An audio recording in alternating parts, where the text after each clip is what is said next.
9. Mau tinggian lagi derajatnya atau pahalanya dari tanggal 1 sampai tanggal 9. Kita bahas yang tanggal 9 dulu Pak.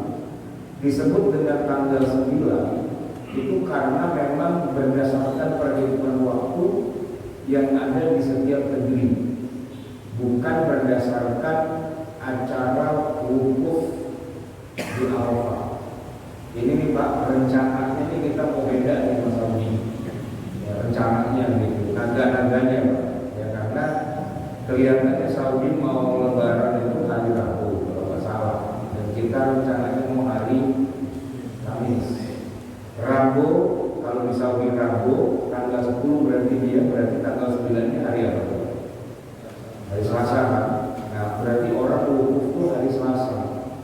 Nah kalau kita lebarannya nggak tahu sih, belum tahu juga, kan tunggu hasil dari sidang isbat gitu ya. Kalau kita lebarannya Rabu juga nggak jadi masalah.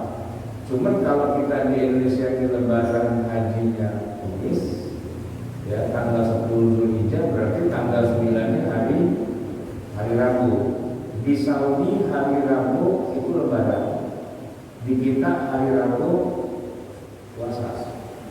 Boleh nggak lebaran puasa? Tidak boleh kan? Lebaran nggak boleh puasa. Itu hari yang haram hukumnya. Nah, tapi masalahnya begini. Rasulullah Shallallahu Alaihi Wasallam itu menjelaskan sejak awal bahwa untuk menentukan sekarang ini tanggal berapa, ya itu berdasarkan ru'yatul hilal. Sumu li ru'yatihi wa aftiru li ru'yatihi. Kamu berpuasa dengan melihat bulan, dan juga kamu aftiru, ya berlebaran Idul Fitri itu dengan lihat bulan. Fa in ghumma 'alaikum, kalau enggak kelihatan bulan itu faqdurullah, atau dalam riwayat yang lain fa aqbilu iddata sya'bana 30, genapkan bulan Sya'ban itu menjadi 30 hari.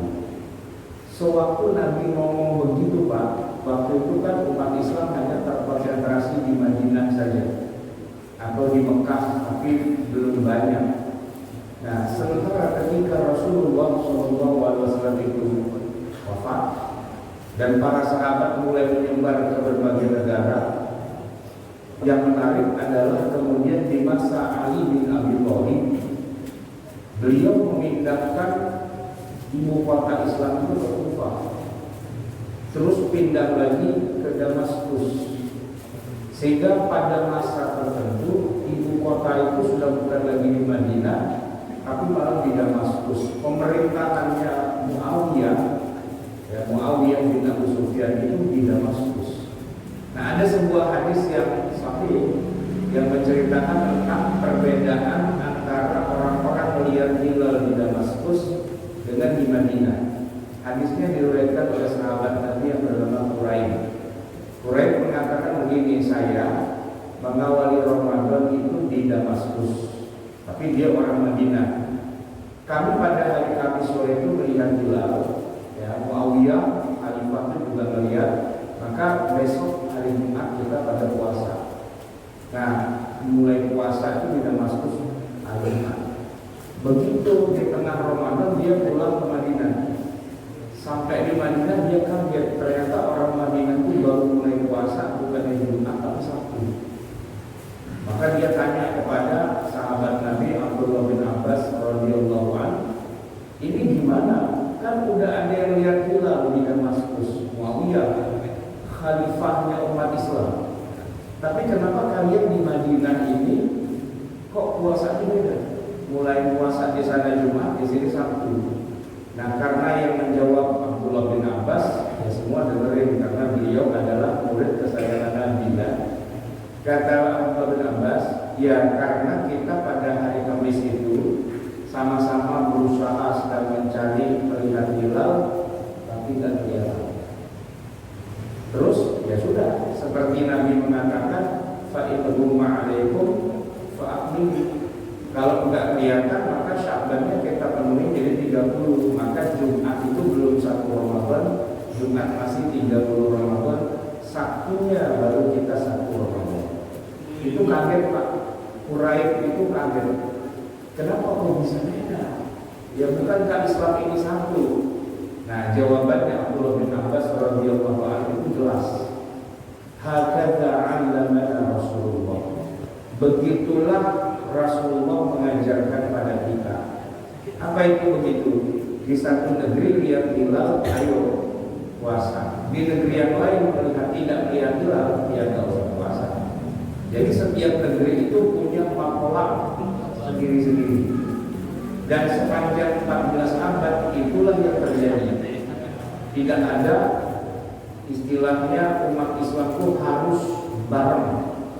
Nggak ada. Baru sekarang ini aja orang baru belajar agama Islam muncul ide dibarengin.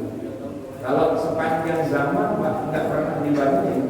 Mekah melihat hilal ya dia puasa. Mesir nggak lihat hilal ya dia nggak puasa.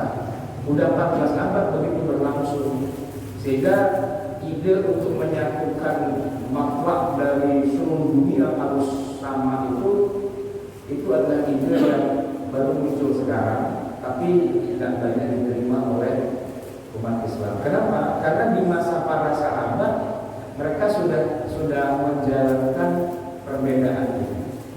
Perbedaan Damaskus itu mulai puasanya Jumat dan di situ ada ribuan sahabat, dan di Madinah mulai puasanya Sabtu dan itu memang budaknya para sahabat.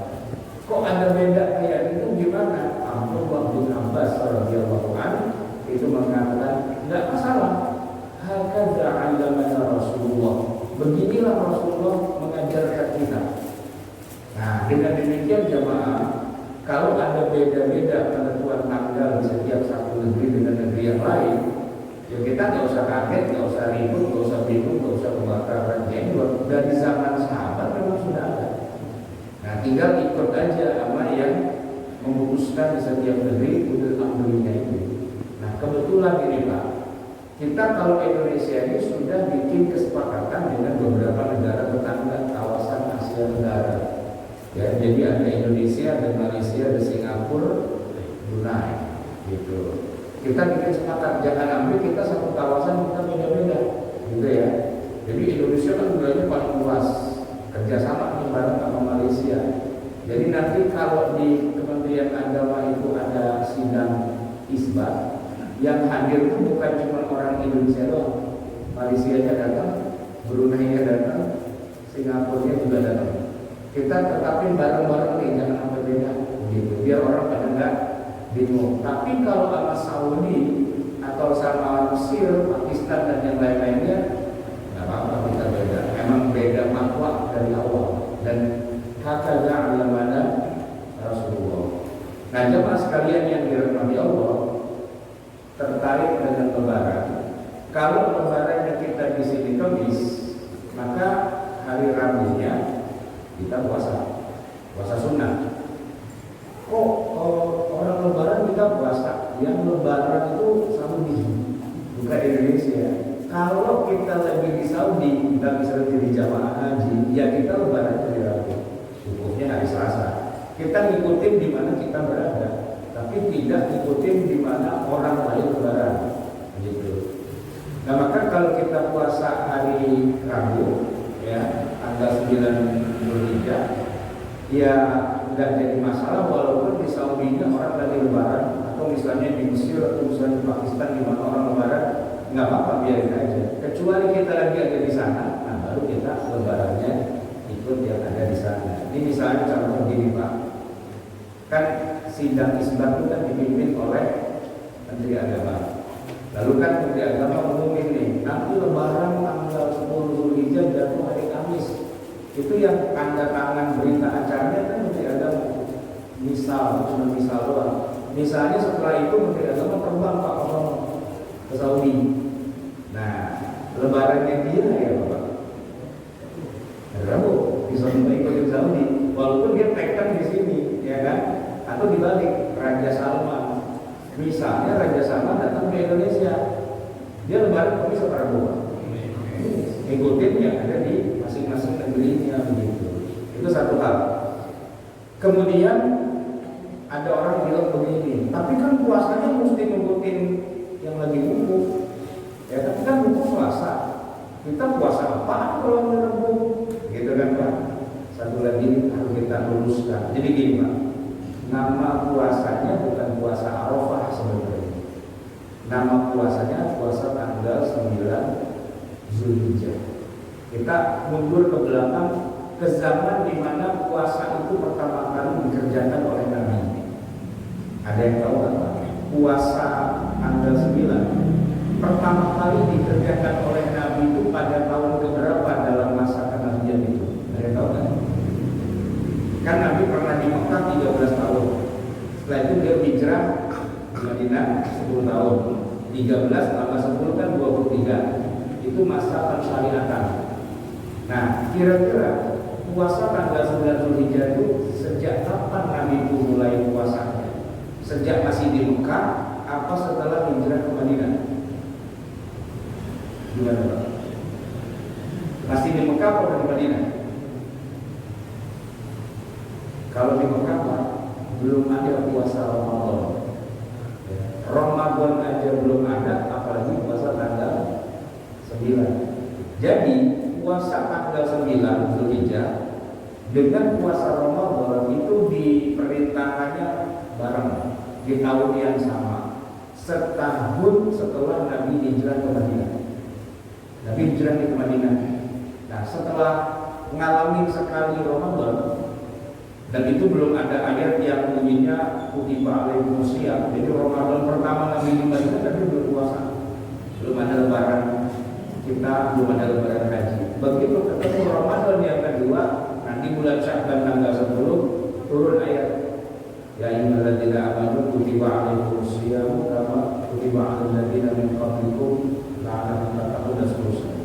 Jadi pada Ramadan yang kedua itulah Nabi mulai puasa Ramadan, ya, dan mulai sholat Idul Fitri, mulai juga sholat Idul Adha, ya, dan mulai juga puasa tanggal 9. Jadi itu disyariatkannya tahun kedua setelah hijrah. Nah, sejak tahun kedua itu tiap tahunnya Nabi puasa 9 tahun kedua, tahun ketiga, 4, 5, 6, 7, 8, 9. Tapi tahun ke-10 Nabi nggak puasa. Tahu nggak kenapa? Tahun ke-10 itu Nabi nggak puasa tanggal 9 Zulhijjah. Karena Nabi haji. Ya, karena Nabi haji. Kalau orang haji lagi wukuf di Arafah, dia nggak puasa, gitu ya.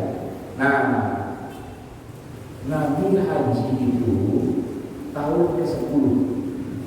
Jadi setahun terakhir, tahun yang terakhir Nabi hidup itulah beliau haji. Jadi kalau haji itu kan bulan Zulhijjah, Pak. Habis bulan Zulhijjah selesai masuk bulan baru lagi, bulan apa? Muharram, ya kan? Habis bulan Muharram bulan Safar. Habis Safar Rabiul Awwal. Nah, Muharram, Safar, Rabiul Awwal tanggal 12 Nabi wafat. Haji itu 3 bulan yang lalu, ya. Setelah haji 3 bulan Nabi meninggal. Jadi ibadah haji adalah ibadah yang bisa dibilang ibadah paling akhir yang dikerjakan oleh Nabi. Karena 3 bulan setelah itu Nabi wafat. Nah, pertanyaannya gini, kalau Nabi berhajinya di tahun ke-10, terus tahun ke-9, tahun sebelumnya Nabi nggak haji kan? Tanggal 8 juga nggak haji. Tahun ke-8, tahun ke-7, 6, 4, 5, 3, tahun itu kan Nabi nggak haji. Pertanyaannya gini, terus di Arafah itu ada orang haji nggak? Ada nggak orang haji? Sebelum Nabi pergi haji, ada nggak orang pergi haji? Gimana? Ada kan? Harusnya ada. Karena haji kan sudah ada sejak zaman Nabi Ibrahim alaihissalam. Cuma ada cumanya Pak. Haji yang warisan dari Nabi Ibrahim itu kan lama banget, udah banyak kecampur-campur dengan budaya jahiliyah. Satu yang paling pokok itu Pak, orang Arab musyrikin Mekah itu walaupun mereka bikin haji, cuman bulannya sama mereka digeser-geser. Jadi haji itu kadang-kadang dikerjainnya di bulan Muharram, bulan Sya'ban, kadang-kadang bulan Dzulqa'dah. Malah nggak pernah dikerjain di bulan Dzulhijjah. Itulah kenapa Nabi nggak pernah mau pergi haji di tahun-tahun sebelum itu, karena haji waktu itu masih dikerjakan sama orang-orang musyrikin Mekah yang secara waktu itu sama. Itu keliru. Haji itu di bulan Dzulhijjah. Makanya ketika Nabi di Mekah atau di Madinah, Nabi nggak pernah ngerjain haji, karena hajinya itu campur sama berhala. Ya, orang tawafnya aja kebalik, Pak. Tawaf itu kan mestinya nih, apa namanya, bahu kita itu menghadap kiblat. Jadi kita muterin Ka'bah itu ke arahnya ke kiri gitu, Pak. Kalau dilihat dari atas itu berlawanan dengan arah jarum. Nah, orang musyrikin Mekah melakukan tawaf itu balik. Hajinya orang Arab jahiliyah, ya ini yang jadi muternya balik gitu. Udah gitu mereka melakukannya dengan cara bertekuk-tekuk, bersiul-siul, ya bukannya baca apa namanya zikir, baca doa, malah tepuk tangan, malah apa namanya siul-siul. Sama satu lagi yang parah, Pak, mereka melakukannya dengan cara telanjang bulat. Tapi memang mereka melakukannya malu. Kalau siang kan malu sama orang gitu ya. Nah, mereka malu untuk mengerjakannya. Nah, ini parah nih, Pak, yang satu terakhir ini. Kalau kita kan sekarang nih haji atau umroh telanjang juga sih, cuma masih pakai anduk, Pak, semuanya, ya kan? Anduk di bawah sama anduk di atas ya. Kita sebenarnya kayak ihram. Itu nggak pakai dalaman tuh, Pak. Karena orang kalau belajar pakai baju ihram harus rada beneran tuh belajarnya. Soalnya kalau salah ngikat, sering jatuh, berarakan gitu, Pak, isinya. Kalau berarakan kayak begitu, kemudian gimana? Nah, jadi Nabi nggak pernah haji selain di tahun ke-10, karena memang orang Arab musyrikin Mekah itu, ya, kalaupun mereka mengerjakan haji bukan di bulan Dzulhijjah. Jadi kalau kita kaitkan dengan Nabi puasa tanggal 9, ya, dari tahun kedua, ketiga, keempat, kelima, keenam, ketujuh, ke-8, ke-9, Nabi selalu puasa tanggal 9 Dzulhijjah. Pada saat Nabi lagi puasa, di Arafah itu gak ada orang. Kenapa? Karena orang musyrikin ngerjain hajinya bukan di bulan Dzulhijjah. Maka puasa tanggal 9 itu dari awal nggak ada hubungannya dengan orang hukum.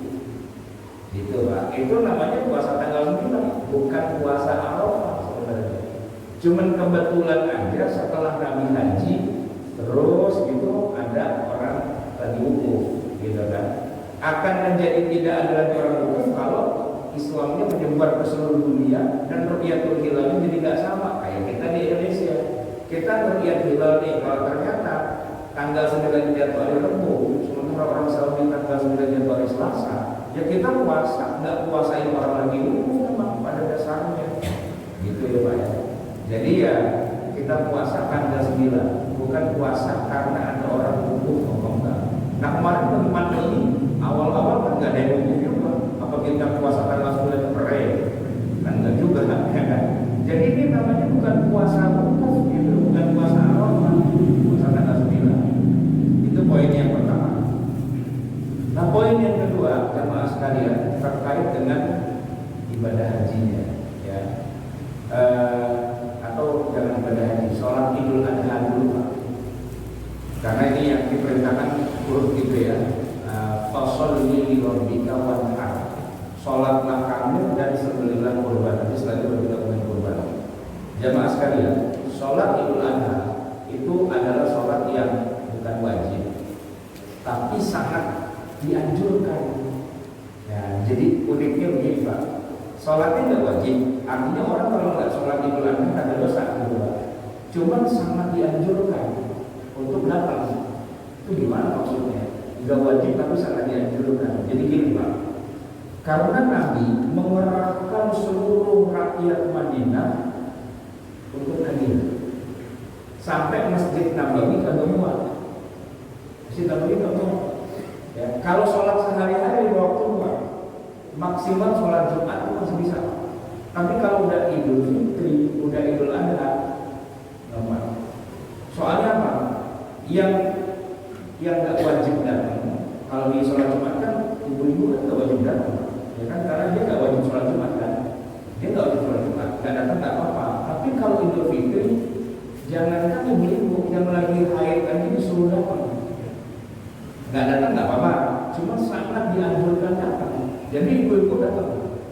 Kemudian orang yang dalam keadaan musafir, kalau Jumat kan dia nggak kena kewajiban, ya. Orang yang tinggal di bawah di padang pasir itu Jumat dia nggak wajib. Gitu. Cuma kalau Idul Fitri Idul Adha oleh Nabi, yuk pada kemarin ikut sholat. Gitu. Terus ada lagi Pak, budak. Ya. Sholat Jumat itu Pak kan wajib bagi laki-laki, tapi kalau laki-lakinya itu hamba sahaya atau budak, itu gugur Pak kewajibannya. Di masa Nabi, orang lagi pada sholat di masjid, lagi sholat Jumat, budak Pak keluyuran aja nih. Woi, itu kagak sholat Jumat? Enggak, saya budak. Oh, budak. Kirain orang merdeka, gitu kan.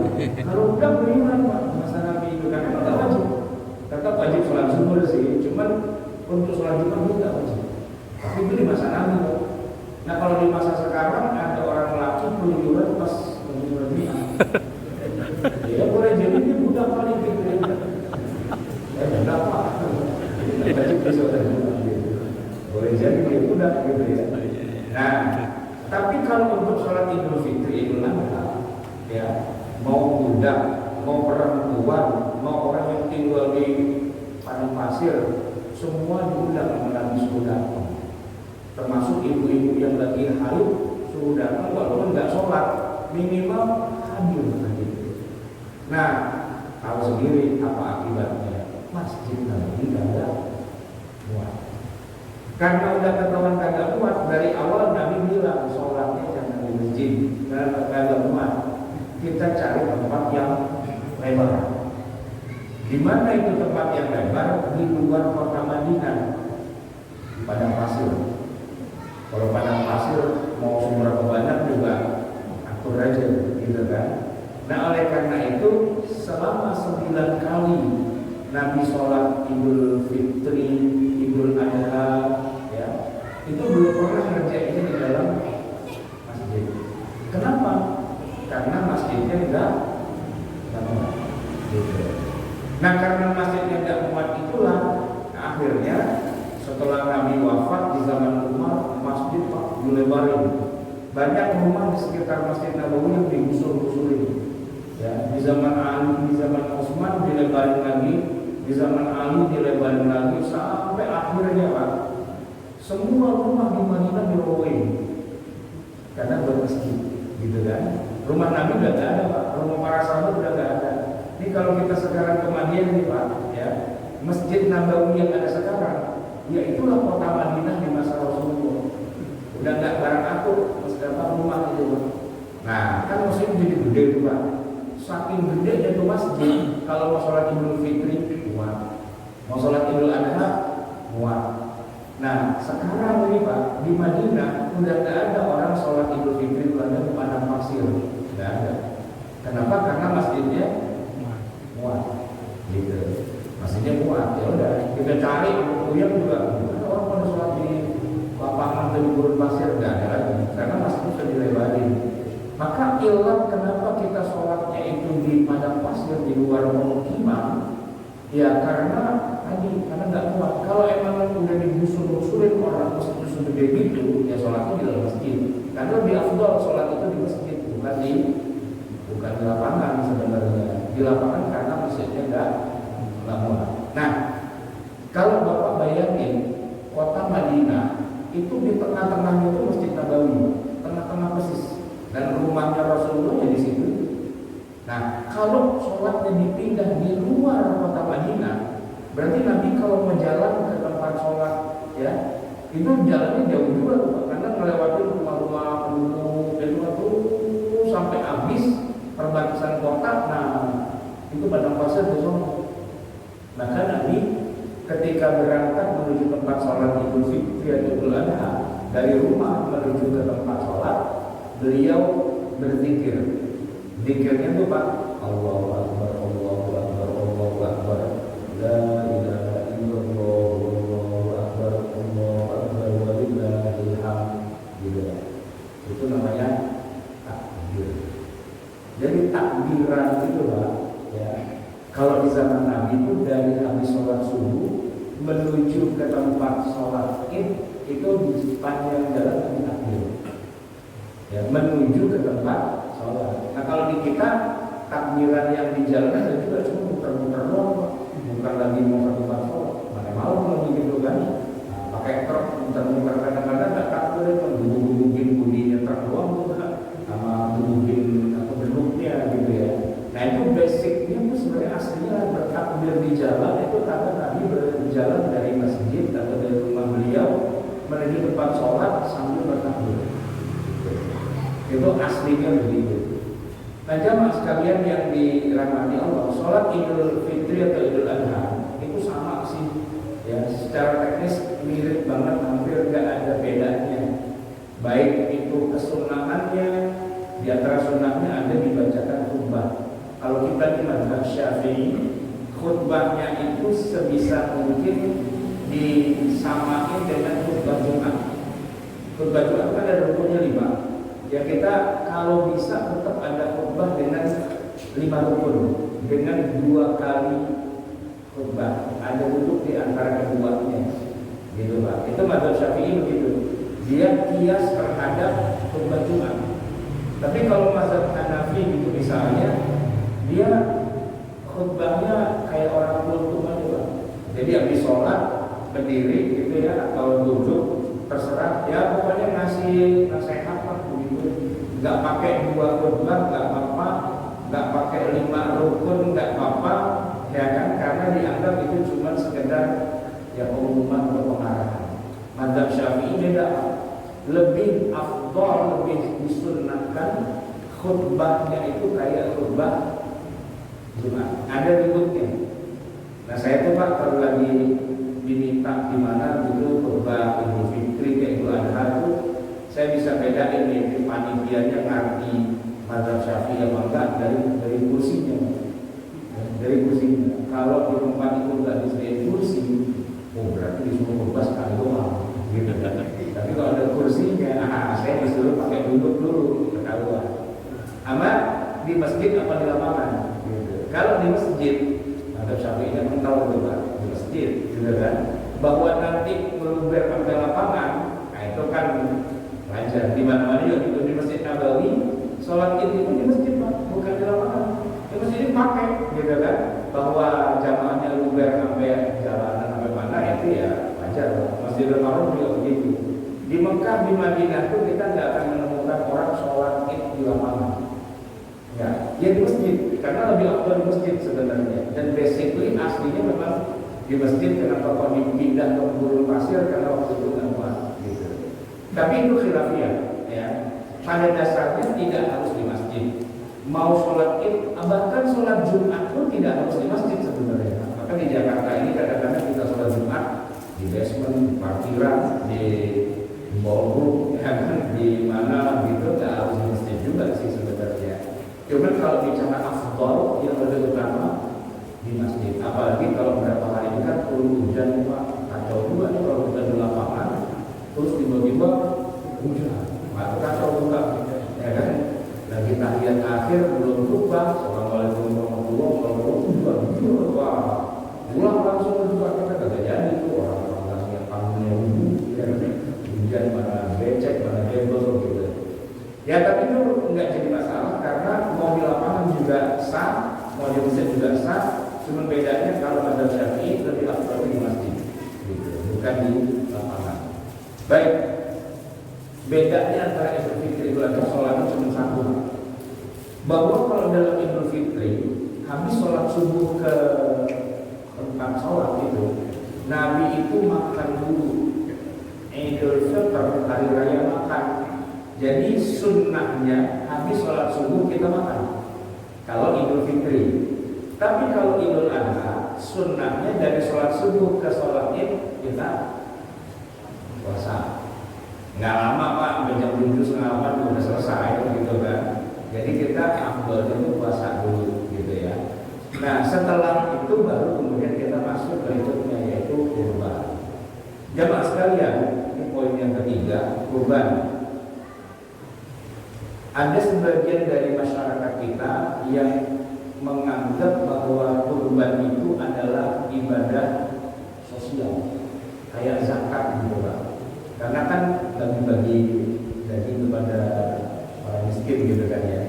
Tapi sebenarnya Pak, kalau kita boleh runut kembali ke asal muasal ibadah kurban, itu kan kejadian pertama kali ada kurban kan di zaman Nabi Ibrahim kan, ya kan? Nabi Ibrahim itu asalnya itu Pak bukan disuruh nyembelih kambing loh sebenarnya, disuruh nyembelih anaknya. Cuman sama Allah diganti dengan kambing. Wa fadainahu bidzibhin 'adzim, ya kan? Nah, setelah kambing yang disembelih oleh Nabi Ibrahim, nah ini Pak yang menarik. Pernah dengar gak cerita habis nyembelih kambing, Nabi Ibrahim kemudian keliling kampung bagi-bagiin kupon? Pernah gak Pak? Gak pernah dengar kan? Nabi Ibrahim keliling kampung bagi-bagiin kupon. Enggak. Jangankan kupon, dagingnya pun gak dibagi-bagiin Pak kepada masyarakat. Nah, sekarang saya mau tanya, ada yang tahu gak jawabannya? Kenapa Nabi Ibrahim segitu pelitnya dia kagak bagi-bagi daging kambing ke masyarakat? Ada yang tahu? Kenapa Nabi Ibrahim gak bagi-bagi daging kambing?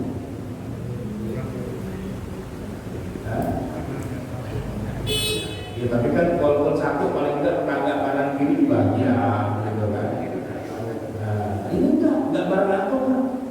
Tahu nggak jawabannya? Iya, karena itu kan yang beli di Mina. Mina itu pada pasir, nggak ada orang. Itu bagiin siapa ya? Gitu lah. Nggak ada orang di Mina. Ya sampai sekarang juga Mina nggak ada orang tuh Pak. Nah kan pertanyaan gini, ngapain dia ke Mina segala? Bukannya dia yang beli dekat rumahnya di belakang? Oh enggak, asal muasalnya itu Nabi Ibrahim mimpi. Mimpinya nyembelih anaknya. Nah kalau dia nyembelih di depan rumah, dirinya dibawain bagang pintu. Mulai bahagia gitu kan. Ini bapak umpan Pak yang jauh yang sampai ke Mina. Gitu. Nabi Ibrahim rumahnya cuma Ka'bah, gitu kan. Sampai di Mina udah gak ada orang, lalu dia mau sembelih. Sebelum dia sembelih dia bilang, ini arafil manami an-baruka. Saya mimpi saya nyembelih kamu, gitu kan. Ya kata Ismail kalau emang disuruh sama Allah kerjain aja. Itu kan diganti sama kambing kan. Jadi itu kambing itu Pak emang Nabi Ibrahim nggak pernah beli juga karena dikasih sama Allah begitu kan. Begitu disembelih ya udah Nabi Ibrahim pulang itu kambing ditinggal. Nggak dimakan, nggak dibagi-bagi juga. Kali itu istrinya Hajar bilang mana dagingnya sini kita bakar kita nyate gitu kita. Ya, malam itu Nabi Ibrahim nggak makan. Enggak. Jadi inti dari kurban itu bukan makan kambing, bukan bagi-bagi makanan, tapi intinya pada azib, pada penyembelihannya. Itu intinya. Bersamaan dengan muncratnya darah, rontok juga keluar dosa-dosa kita. Itu poinnya. Nah, sehingga kalaupun Nabi Ibrahim alaihissalam tidak bagi-bagi daging kambing, sembelihannya sama. Ya sama. Kalau kagak sah, nah kita ngikutin siapa? Nabi Ibrahim, gitu kan? Nah, begitu Pak. Apalagi kalau kita mundur lagi ke belakang sejarah kurban itu kan asal muasalnya dari dua orang anak Nabi Adam. Dua orang anak Nabi Adam itu katanya namanya Habil sama Qabil. Dia kan berantem tuh Pak, rebutan bini, ya kan? Akhirnya kan sama Allah dibilang yang menang, yang persembahannya diterima sama Allah. Jadi masing-masing tuh ngumpulin harta apa yang dia usahain. Yang satu mempersembahkan dia yang mempersembahkan seekor kambing. Yang satu panennya dia persembahkan kepada Allah. Terus ditaruh di lapangan ditungguin, ya Allah tuh persembahan kami.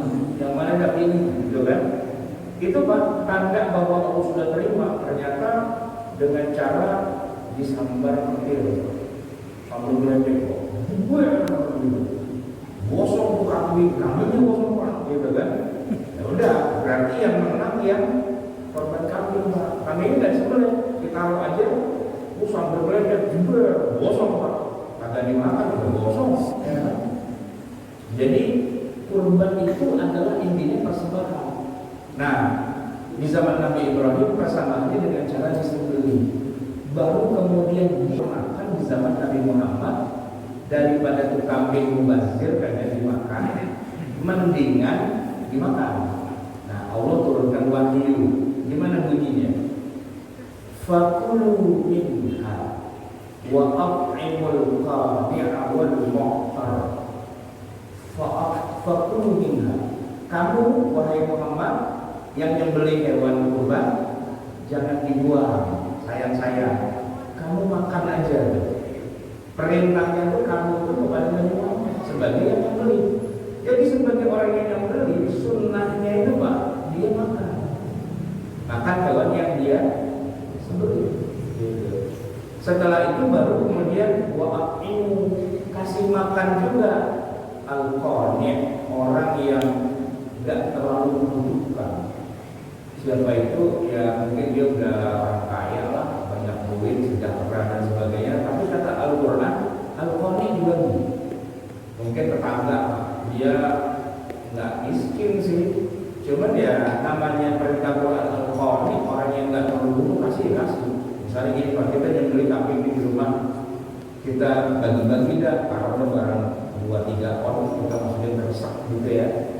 Nanti tetangga sampai ke rumah, Assalamualaikum, waalaikumsalam, mohon maaf nih saya, kita lagi di rumah lagi membeli kambing kurban, ini ada sedikit yang kita bawain gitu. Yang punya rumah bilang, oh ya terima kasih banyak udah dibawain, seneng banget gitu kan. Tapi jangan pulang dulu, karena ya kita juga lagi nyembelih juga di sini. Oh gitu, iya. Cuma kita di sini nyembelihnya sapi 7. Karena saking kayanya Pak, satu orang nyembelih sapi 7, bukan satu sapi 7 orang, satu orang 7 sapi. Ya kan? Banyak tuh. Nah begitu pulang dibawain Pak, satu paha. Nah, jadi modal cuma 2 orang, pulang bawa satu paha sapi gitu Pak. Nah untung boleh nggak kayak gitu? Boleh. Karena Al-Quran bilang wa'ahimul qani'an, orang yang nggak terlalu berhubungan. Jadi buat saling berhadiah. Baru yang terakhir buat mu'tar, orang yang sangat membutuhkan, yaitu yang pakai miskin. Jadi itu beda Pak antara kurban dengan zakat. Kalau zakat memang judulnya innamas shadaqatu lil-fuqara wal masakin wal 'amilina 'alaiha wal mu'allafati qulubuhum, jelas ya. Kita nih Pak kalau bayar zakat boleh nggak kita kasih panitia, begitu kita minta lagi, mana jatah saya? Kalau bisa, boros itu bayar zakat minta lagi. Tapi kalau kurban memang perintahnya kita disuruh makan. Makanya kurban itu ada sih unsur sosialnya, tapi nggak sosial amat. Orang kita yang kurban disuruh makan, ya tentu kan kita nggak makan sendirian. Kita punya bini, kita punya anak, masa kita makan sendirian? Bini sama anak nggak boleh, itu makan sekalian, gitu Pak. Tapi ya secukupnya. Walaupun ada juga kemarin orang nanya, Pak Ustaz, ini ada orang korban kambing, cuma kambing doang gitu, mana kecil lagi kambingnya. Cuman dia sekeluarga orang banyak banget, mana bininya 3, ya kan? Satu bini berojol anak 12 kan 36 dua, ya kan? Sama bini 3 juga 9, sama dia 40. Kambing atuh, habis sekeluarga dia doang Pak, katanya dia korban tapi dimakan sendiri, gitu kan? Itu sah apa enggak korbannya? Sah banget, gitu ya. Karena inti dari korban itu bukan ibadah sosial sih sebenarnya, tapi ibadah ritual, gitu. Nah, maka kalaupun kita bisa ada korban, semua dagingnya kita kasih pakai miskin boleh. Tapi sebagian kita makan, sebagian kita pakai miskin boleh. Sebagian kita makan, sebagian kita hadiahkan, sebagian kita sedekahkan. Nah itu bunyi ayat Quran begitu. Ya. Fakulu minha wa at'imul qani'a wal mu'tar. 3 itu Pak sebenarnya gitu ya. Nah jamaah sekalian yang dirahmati Allah, yang namanya kurban itu dia beda sama akikah. Kalau akikah itu dia sifatnya individual. Jadi anak lahir akikahin, anak lahir akikahin, anak lahir akikahin. Tapi kalau korban enggak, anak satu korbanin, anak satu korbanin, enggak, jangan dikorbanin anak, kasihan mau dikorbanin gitu, ya kan? jadi menyembelih hewan kurban itu satu keluarga cukup satu. Ya pasti kan kepala keluarga dong yang punya duit kan. Nah, kalau dia sudah nyembelih, maka pahalanya itu rata akan dibagi oleh Allah kepada anggota keluarga itu, berapapun jumlahnya. Ada tadi yang bininya 3 gitu ya, anaknya 26 gitu, nggak apa-apa, semua akan bagian pahala dari si bapak yang nyembelih. Nggak harus bapaknya bilang tahun ini giliran dulu, tahun ini giliran dulu, tahun ini giliran dulu. Nggak harus. Dia asal dia nyembelih, otomatis semua keluarga pasti berpahala, ya kan? Nah tapi kalau dia mau atur kayak akikoh boleh juga sih, ya ngaruh juga. Cuman kalau yang buat lu itu sebenarnya akikoh gitu kan. Dan itu dilakukannya pada saat dia baru lahir nih anaknya laki, ya potongin buah, ya kan? Akikahnya buat dia. Nah gitu. Tapi kalau kurban nggak harus kayak akikoh, ya. Kurban ya udah, saya nih sebagai kepala keluarga, saya kurban. Itu yang dapat pahala pasti saya, karena saya punya duit, saya kepala keluarga. Terus istri saya, anak saya, semua anggota keluarga saya dapat pahalanya juga. Gampang. Itulah makna dari Nabi mengatakan, ya Allah ini kurbanku untuk keluargaku. Gitu. Untuk keluargaku itu berarti banyak tuh Pak keluarganya Nabi. Bininya itu 9 Nabi. Tadi kan saya kasih tahu bini 3, Nabi bini 9 tuh Pak. Lebih parah lagi kan. Anak berapa? 6, gitu kan. Nah itu kan 9 tambah 6 dari 15. Yang nyembelih Nabi pahalanya sekeluarga, gitu. Nah Nabi itu nyembelih ada 2, satu lagi Nabi bilang ini untukku dan untuk umatku, kata Nabi. Wah kalau umat Nabi banyak banget Pak. Di zaman Nabi aja jumlah sahabat ada 120.000 zaman Nabi. Sekarang umat Nabi Muhammad ada 1,9 miliar, gitu. Nah kalau kita nyembelih, kita bilang ini pahalanya buat aku dan buat seluruh umat Islam, boleh nggak? Boleh-boleh aja, pahalanya kan namanya juga pahala. Tapi kalau nyembelih harus satu orang, nggak bisa orang nyembelih itu satu kambing itu kita patungan berlima, itu nggak bisa Pak. Ya. Patungan nggak boleh, tapi kalau bantuin satu orang boleh Pak. Ini beda. Patungan sama bantuin satu orang itu beda. Contoh gini Pak, ada orang mau nyembelih kurban, ya taruhlah kambing itu harga 3 juta, terus dia pengen banget, cuma dia nggak punya duit. Terus dia minta orang pada nyumbang ke dia, sumbang saya dong. Nah dia masih cepet, dia masih 200, 300 macam-macam, kumpul 3 juta. Dia beli kambing, dia kurbannya ya kurban dia. Sedangkan yang pada nyumbang tadi dapat pahala nggak? Pahala apa? Infak. Ya pahala sedekah, pahala nyumbang, bukan pahala kayak orang kurban, ya kan? Gini saya kasih perbandingan. Orang haji Pak, ya. Dia udah dapat panggilan nih haji, karena kan udah ngantri sejak tahun 2012, udah bayar tuh Pak 25 juta, ternyata pelunasannya 50 juta. Lah kan kurang jigo, waduh, berangkat apa kagak nih gitu kan? Nah keluarganya pada patungan Pak, udah bantuin, akhirnya kebayar tuh Pak 50 juta, berangkat dia. Nanti kalau juga pulang haji tuh Pak, yang dipanggil Pak Haji dia doang atau semua keluarga yang bantuin? Ya dia doang, yang bantuin mah timbang cuma bantuin gitu. Ya, nyambung ya Pak ya? Sama orang mau nikah Pak. Nikah mas kawin 10 juta. Tapi dia belum punya Pak duit segitu 10 juta. Nah, kan dia cerita di keluarganya, wah teman-temannya semua pada bantuin. Emang mahar berapa harganya? 10 juta. Nah lu udah punya berapa? Saya baru punya 900. Dengan kurangnya sama modalnya gitu. Pada nyumbang Pak, ada yang ngasih 500, ada yang ngasih 1 juta, macam-macam. Terkumpul 10 juta. Jadi juga nikah akhirnya, walaupun banyak yang nyumbang gitu kan. Nah masuk malam pertama, itu yang masuk kamar pengantin dia doang atau semua yang pada nyumbang masuk.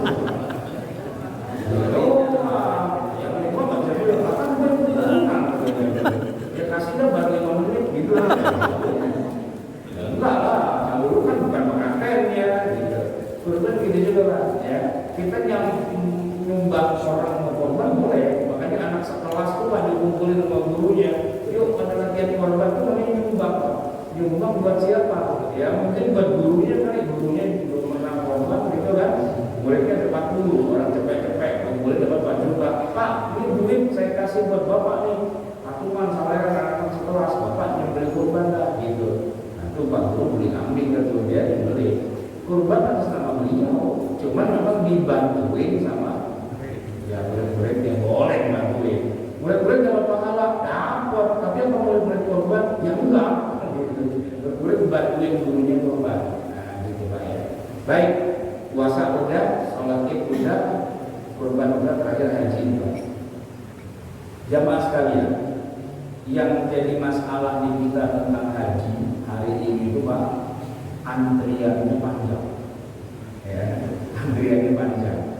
Ini gara-garanya satu, pada imsak.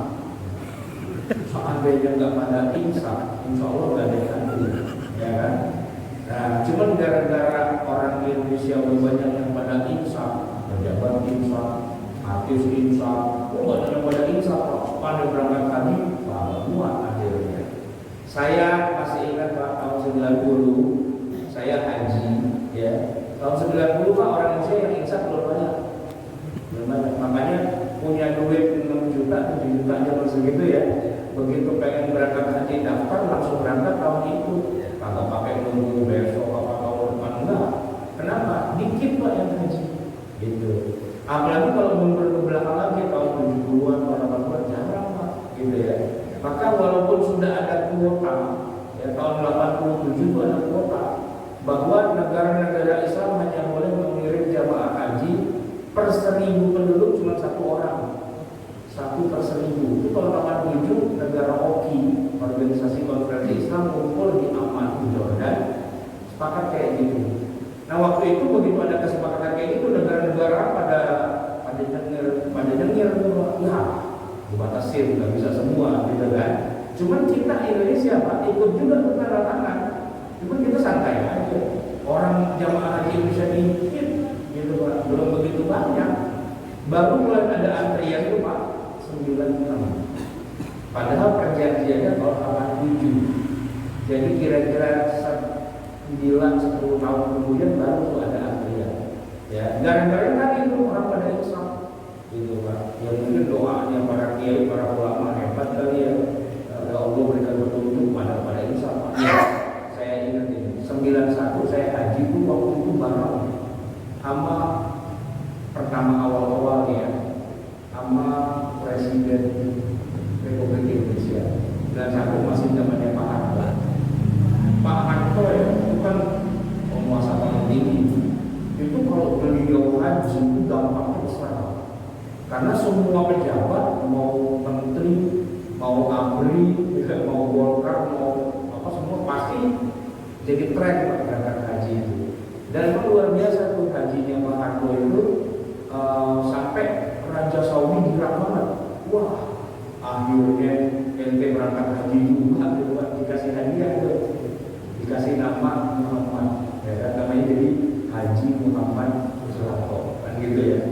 Nah sejak itu Pak, semua pejabat berangkat haji semua, bahkan boleh pakai APBN. Makanya dulu ada haji atas biaya dinas, haji abidin, gitu. Ada itu zaman segitu, kalau sekarang nggak boleh kan? Haji aja mau punya duit mau nggak pakai duit negara, gitu kan? Waktu itu Pak Harto dan menteri-menteri dan semua pejabat Pak MPR pada itu berangkat, itu uang negara itu Pak, haji abidin. Bahkan waktu itu pengurus Golkar itu juga, dulu masuk Golkar berangkat haji gitu Pak. Makanya itu ada namanya Haji Abi Bakar, haji atas biaya Golkar. Iya waktu itu, bukan haji itu lama, itu masuk haji Golkar aja, itu kan berangkat haji dan gitu Pak. Itu gara-gara itu Pak, orang Indonesia banyak yang mau berangkat.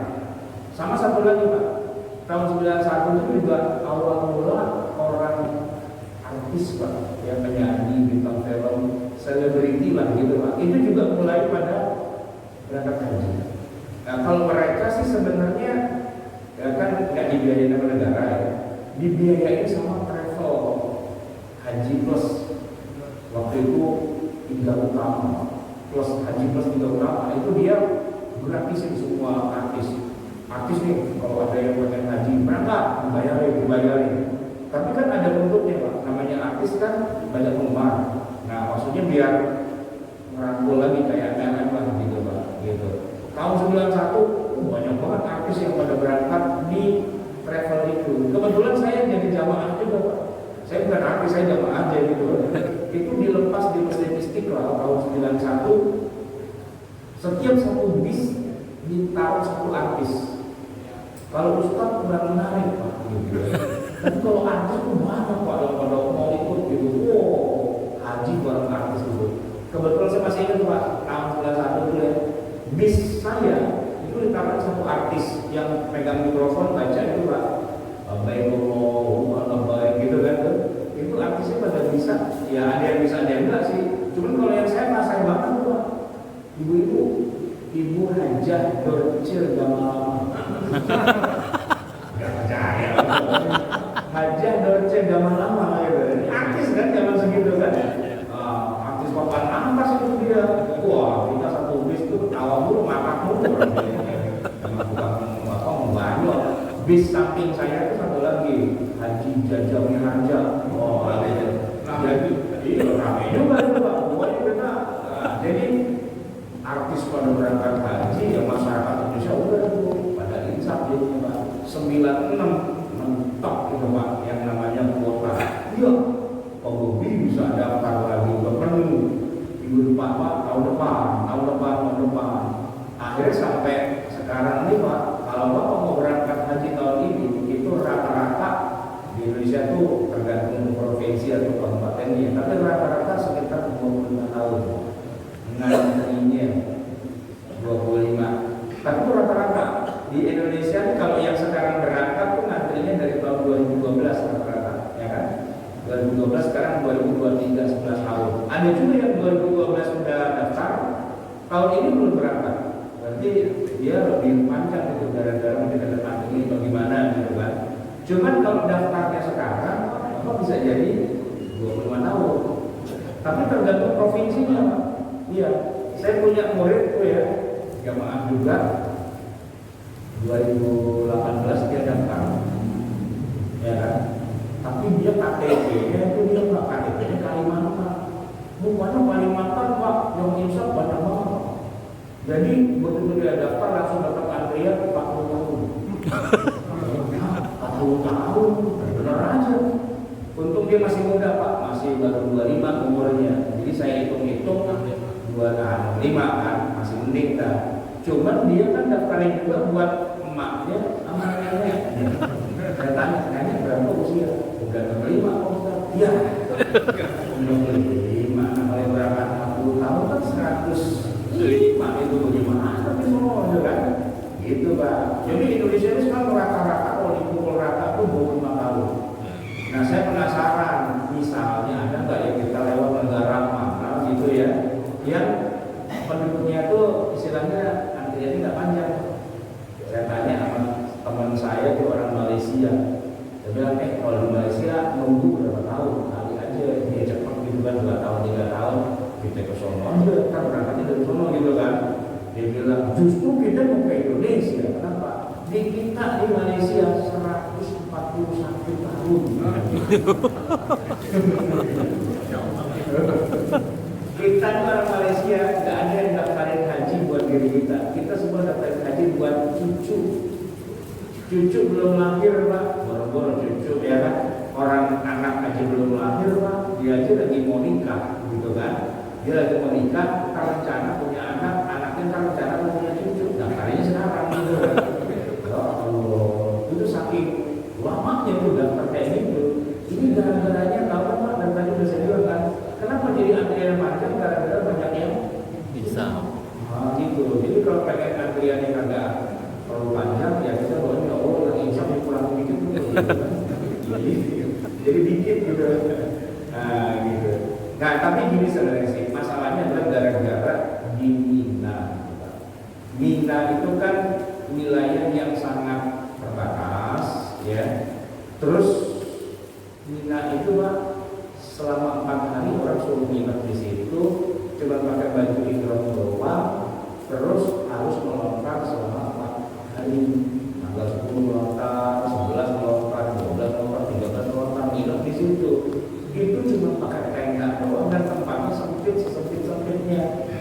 Yang sekarang nih Pak, kalau kita jumlahkan kuota haji Indonesia 21 200.000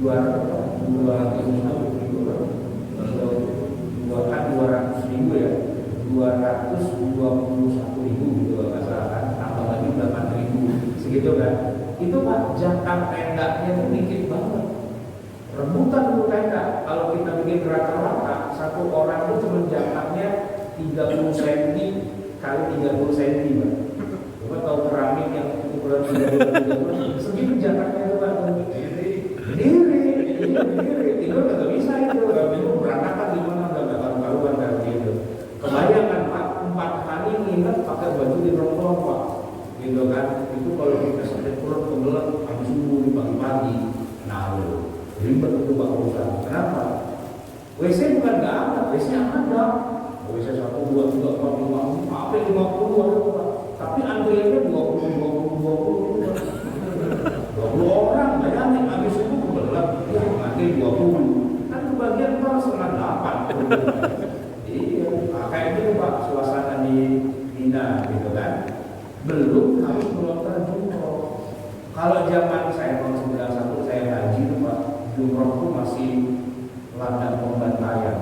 Bayangin jamaah haji jutaan semuanya pegang batu, ya kan? Dan melemparin tubuhnya itu kan satu tubuh di tengah-tengah 360 derajat melemparin tubuh. Kalau yang rada pinter, ya, yang ngerti gitu Pak, dia nggak akan melempar kecuali dekat banget, ya kan? Kalau cuma dari sini ke situ dari Bismillahirrahmanirrahim, kok kena satu, ya kan? Bismillahirrahmanirrahim, kok dua gitu kan? Tapi kan jarak dari sini ke situ cuma 2-3 meter aja kan? Nah jamaah haji yang kurang pinter lebih banyak. Jaraknya masih 100 meter, bahkan 200 meter gitu kan? Dia melempar pakai batu di seluruh katanya aja nggak kena, kan harus kena. Nah batu ini kan mesti yang rada gedean. Kalau jarak 200 kan batu polar, ya kan? Nah pakai kenapa? Bagus. Bapak kenapa? Nah kok menjidak orang? Banyak tuh Pak yang pada berdarah-darah tuh kalau dari situ. Buat kehilangan darah gitu kan. Ada aja yang jadi korban gitu, yang sakit palanya bocor gitu kan, banyak tuh. Nah, Mina itu setiap tahun selalu menelan korban. Korban bukan 5-10 ratusan. Tahun 90 itu ada tragedi Mina yang kita se-Indonesia tuh mengibarkan bendera semangat tiang. Gara-gara korban Mina kita doang nih Pak, 649 warga negara Indonesia. 649 orang itu 2 kloter Pak. Mungkin di antara kita ada yang saudara, temannya, tetangganya, apa gitu yang korban Mina itu. Nah, gara-gara itu ini Pak berjejer-jejer di dalam terowongan. Terowongan itu dibikin gede sebenarnya Pak, terowongannya muatlah 1.000 orang keluar. Cuman yang lebar 5.000 itu permasalahan. Ya kan dari sana dorong, dari sini dorong, tengah-tengah kan ya begitulah kondisinya. Jadi memang Mina itu Pak yang jadi masalah karena udah saking sempitnya. Boleh nggak Mina diluasin lagi? Para ulamanya berantem. Kayak ulama berantem tapi yang meluasin Pak. Sekarang itu diluasin namanya Mina jadi. Tapi itu darurat ya. Nah, tetap aja yang namanya Mina tetap itu harus dijaga. Kalau orang makin banyak ditambahin nanti pasti jatuh korban terus setiap tahun gitu. Makanya kita selalu dengar istilahnya kata tragedi Mina, ya kan? Nah, seandainya haji nggak usah ke Mina, ya itu apa? Nggak usah pakai ada kuota, kayak orang umrah gitu Pak. Orang umrah itu Pak sekarang ya jumlah jamaah umroh itu kalau dibandingkan dengan jamaah haji banyakkan jamaah umroh. Banyakkan kan nggak ada kuotanya. Orang umroh aja udah amat gitu, terserah gitu kan. Nah pertanyaannya kenapa kalau umroh boleh, kalau haji dibatasi? Ya gara-garanya ada minanya ini Pak. Ada mina. Kalau Arafah mah bebas, ya Arafah itu luas gitu ya, dan nggak harus nginep berhari-hari, sama juga nggak harus melontar Pak. Orang di Arafah itu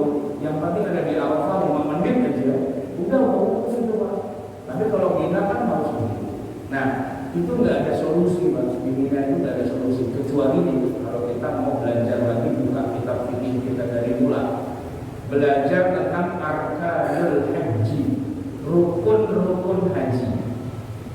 Ini ingat-ingatin aja pak, refresh saya yakin aku pernah belajar lah. Apalagi udah haji kan pasti udah ingat apa udah pernah ngerjain. Rukun haji itu ada 5. Pertama niat ketika ihram, ya di Mekah. Ada yang dari Madinah berarti mikotnya di Bir Ali, ada yang dari atas di pesawat, ada juga yang dari bandara Jeddah, macam-macam dah. Pokoknya itu rukun. Yang kedua wukuf di Arafah, itu rukun. Gak boleh enggak tuh pak, orang haji kagak ke Arafah, kagak haji mesti pulang tahun depan gitu ya. Nah yang ketiga tawaf ifadah, yang keempat sa'i, dan yang terakhir kelima halu.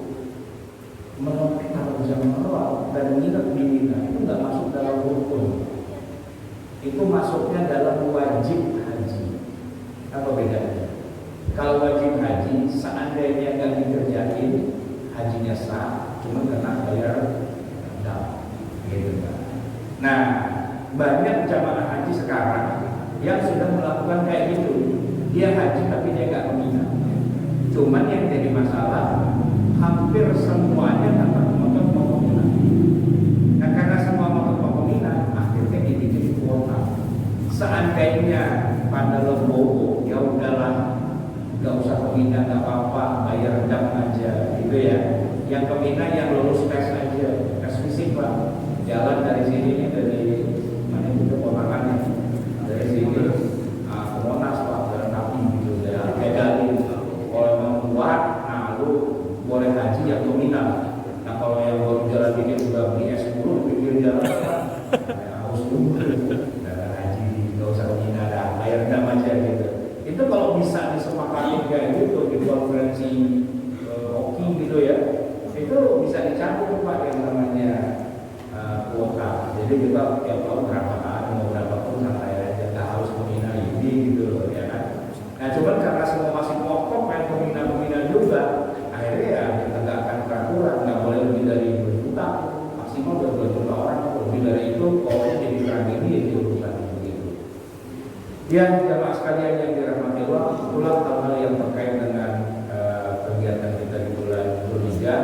Ada yang namanya puasa, ada yang namanya sholat Idul Adha, ada yang namanya kurban, ada yang namanya haji. Ya semoga kita bisa melakukan salah satunya. Nggak bisa haji ya minimal kita kurban, nggak bisa kurban ya sholat Idul Adha paling enggak gitu ya. Nggak bisa juga ya kebangetan sih ya, tapi ya minimal puasa ada yang mana aja lah, dan itu kena masa dulu gitu kan. Syukur-syukur bisa berangkat haji, semoga dilancarkan. Kalau depan nggak ada antrian kali gitu ya, berangkat gitu kan lebih mudah. Semoga Allah memudahkan semua urusan kita. Itu aja yang bisa saya sampaikan, semoga bermanfaat. Mohon